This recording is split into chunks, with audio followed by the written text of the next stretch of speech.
The Tao of Self-Confidence, episode 264. Welcome to the Tao of Self-Confidence, where I share stories of amazing women who have discovered their inner journey to self-confidence. Visit our website at thetaoofselfconfidence.com. Your inner journey to self-confidence awaits. Well, hello friend. Welcome to the Tao of Self-Confidence, where I share stories of amazing women who have discovered their inner journey of self-confidence. I'm your host today, Sheena Yap Chan, and today I have a phenomenal woman on the show today. She is a documentary filmmaker and the founder of Media for Social Change, and she also has an upcoming podcast called The Real Impact, and I'm just excited to have her on and share her story with us on self-confidence. So without further ado, I'm going to introduce you to Shuling Yong. Shuling, how are you today? Maybe you can fill in a little bit more about yourself to our listeners.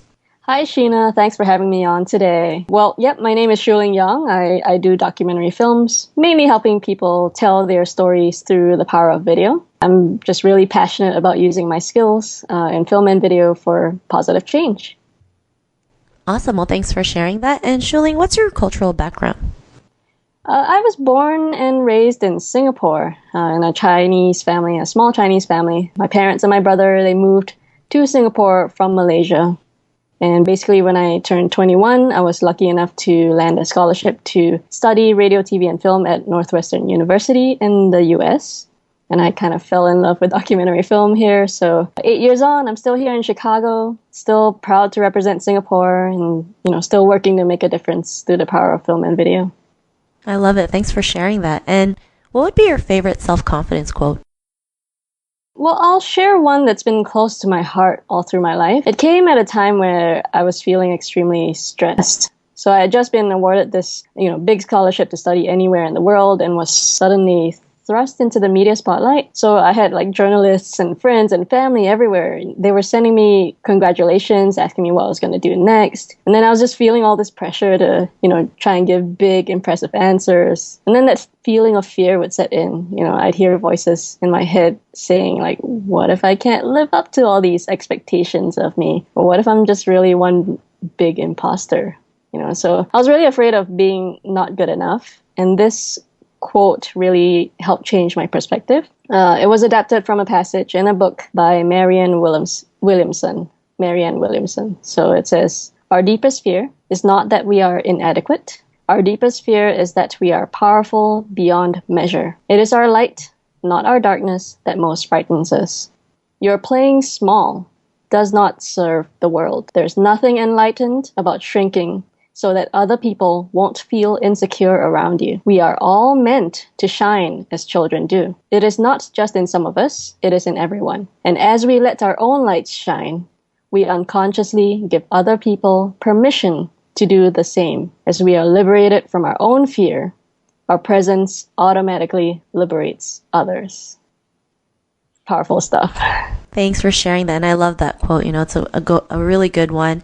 And, I just love that part where it says, your playing small doesn't serve anybody, which is so true.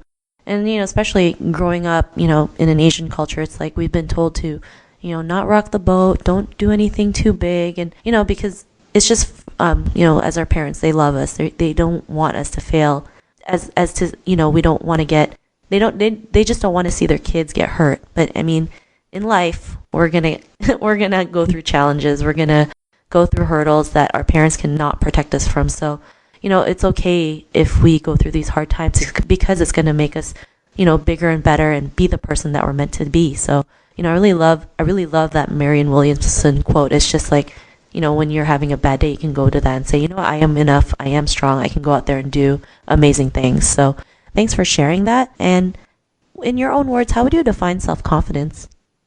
Well, I think self-confidence really starts with awareness. Awareness of your gifts, your talents, your strengths. And then self-confidence can really blossom once you start to consistently put in the work to develop those strengths, until you're prepared to take on the challenges that will come your way. Thanks for sharing that. And I think awareness is a huge part of confidence, right? If you're not aware of half the things that are going on in your life or why you are where you are today, then you'll never know where to go next or how to grow or become better. And when you realize there's certain situations that happened to you in the past that made you the person that you are today. It'll give you that big, oh my gosh, I can't believe I never saw this, right? Yeah. It's like, what's the next step? So, I think awareness is huge, especially when you're in personal development. That's probably more than half the work. So great definition. And what was your life like before your discovery of self-confidence? Growing up in Singapore, my parents were never the most expressive of people. There were no hugs, no kisses, no I love yous. They mainly showed their love by like putting an extra piece of chicken on my plate at dinner.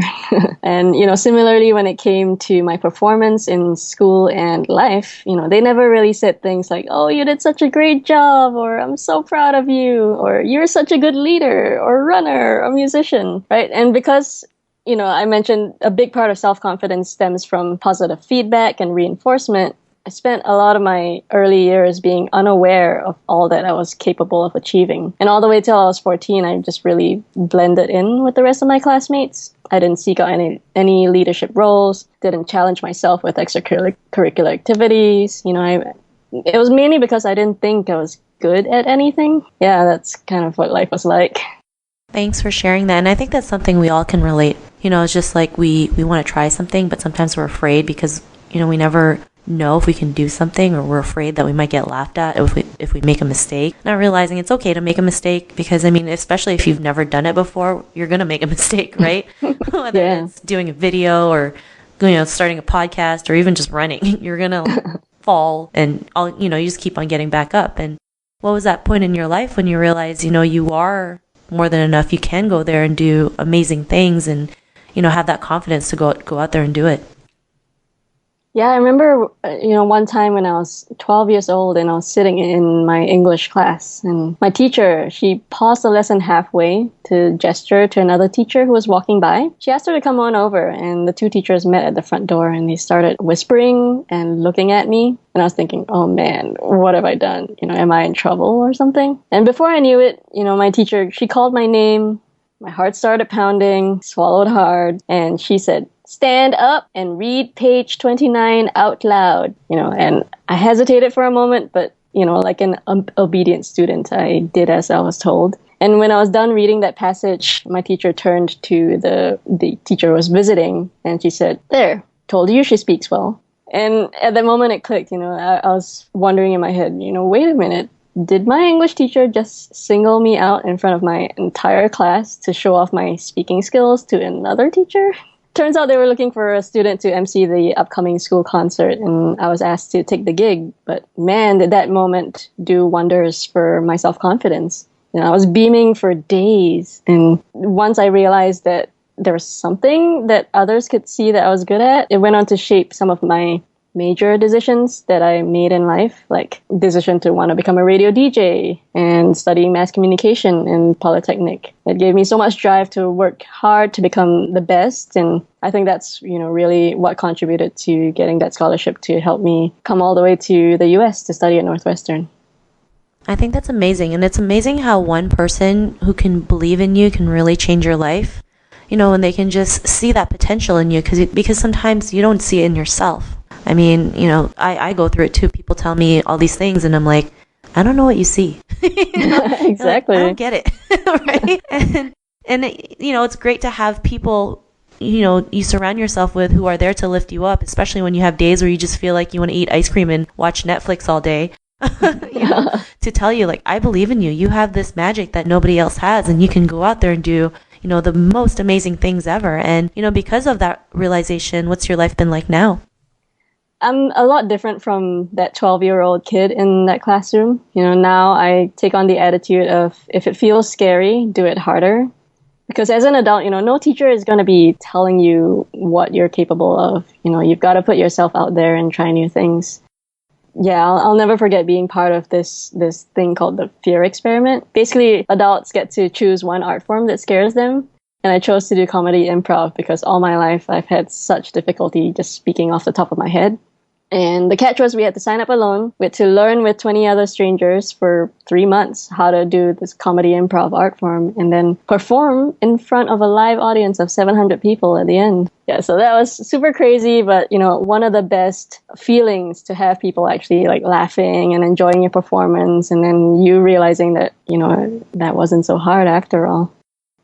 I love it. I think that's an amazing experiment. I mean, especially going up in front of 700 people. I mean, you can just imagine like your heart's pumping. You don't know what to expect. You don't know if people are gonna, enjoy the performance or not. But that's what confidence is all about too. It's just feeling that fear and doing it anyway, and realizing, yeah, it's not as bad as we think, right? Mm-hmm. Sometimes the stories we tell in our heads is just like so crazy that's like it hasn't even happened yet. Yeah, Right? exactly. So, I'm glad you're able to, just take fear and just punch it in the face. And, to the woman who is listening to your episode, she may be in her own journey of self-confidence. What would be that one tip you would give to her? I'd say do what scares you, because you never know what you'll discover about yourself. I love it. It's so true. Feel the fear and do it anyway. I mean, I think that's one of the best ways to grow as a person and be stronger. Just to face your fears. And sometimes it just looks really big. It's just like, oh my God, how am I going to tackle this? But really, fear is all in your head. The moment you just take action, it's just that greatest feeling in the world is like, what can I do next? What can I tackle on next? So thanks for that awesome tip. And Shuling, if our listeners want to get to know a little bit more about you and what you do, or maybe you want to check out your podcast, is there any links or social media profiles we can connect with? Yeah, sure. So if you want to learn a little bit about what I do through film and video, my website is mediaforsocialchange.com. And if you want to check out my upcoming podcast, it's called Real Impact Podcast. That's REEL impactpodcast.com. And of course, you can find me on Instagram and Twitter at Yong Shuling. That's YONG SHULING. Thanks for sharing that. And to our listeners, if you want to connect with Shuling, you can also head on over to the taoofselfconfidence.com and search for Shuling's name. Her show notes will pop up along with everything else we talked about. And I just want to thank Shuling for taking the time to share her story and tips with us on self-confidence. So thank you so much. Thanks, Gina. This was great. Not a problem. It was an honor to have you on the show. And to our listeners, be on the lookout for another new episode of another amazing woman's journey to self-confidence. And we'll talk to you soon. Bye for now. Thanks, bye. Thank you for tuning in to another amazing episode of the Tao of Self-Confidence. Sign up for our free membership site to get more amazing resources for self-confidence by visiting our website at thetaoofselfconfidence.com. Your inner journey to self-confidence awaits.